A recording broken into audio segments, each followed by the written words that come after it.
बिस्मिल्लाहिर्रहमानिर्रहीम अस्सलामुअलैकुम दी Urdu Islamic teacher channel में खुश आमदीद। मैं उम्मीद करता हूँ कि आप तमाम लोग अल्लाह तबारक व तआला के फज़ल व करम से खैर व आफियत होंगे। आज 23 रजबुल मुरज्जब, आज जुम्मा का दिन है। आज के दिन कुरान पाक की छोटी सी आयत सिर्फ 33 बार आपने पढ़ना है।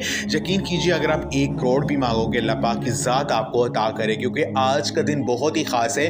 क्योंकि ये माह रजब के इस ख़ास महीने में आया है। माह रजब अल्लाह पाक का लाडला महीना है और इस महीने में अल्लाह पाक से सच्चे कामल यकीन से जो भी मांगा जाए वो मिल जाता है। तो आज के दिन जुम्मा का दिन है। जुम्मा के दिन के हवाले से हजूर नबी पाक सल्लल्लाहु अलैहि वसल्लम का फरमान है कि जुम्मा का दिन दुआ कबूल होने का दिन है। जुम्मा के दिन जो दुआ की जाए वो रद्द नहीं जाती, जो मांगा जाए वो मिल जाए। तो आज का ये अमल कर लें, बेशक ये अमल करके इसको आजमा लें, इंशाअल्लाह ताला आपकी दुआ रद्द नहीं जाएगी, जो मांगेंगे आपको मिल जाएगा। तो आज के दिन ये वजीफा आप किसी भी नमाज की बात कर सकते हैं। अगर आप परेशान हैं, आपको अर्जेंट पैसे चाहिए किसी भी काम के लिए, लेकिन पैसों का बंदोबस्त नहीं हो रहा है, तो आज के दिन ये अमल कर ले। यकीन कीजिए आपकी किस्मत अल्लाह पाक बदल देगा, जो मांगेंगे वो मिल जाएगा। तो आज के दिन किसी भी नमाज के बाद आप ये अमल कर सकते हैं। आपने अव्वल और आखिर 3 मरतबा दुरूद पाक पढ़ना है। उसके बाद आपने 33 मरतबा 33 टाइम्स कुरान पाक की ये आयत रब्बी अन्नी मगलूबुन फंतासिर, रब्बी अन्नी मगलूबुन फंतासिर, ऐ मेरे रब मैं बेबस हूँ,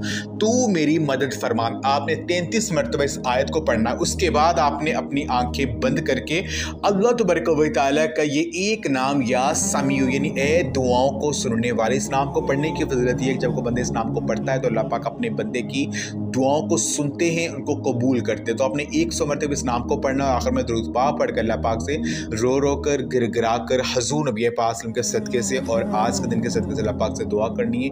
यकीन की जो जहन में होगा, जो अल्लाह पाक से मांगेंगे मेरा पाक अल्लाह आपको ज़रूर अता करेगा। तो अगर आप यह अमल करना चाहते हैं, कमेंट में अल्लाह पाक कोई भी एक नाम ज़रूर टाइप कर दें, आपको इजाज़त मिल जाएगी। जज़ाकल्लाह।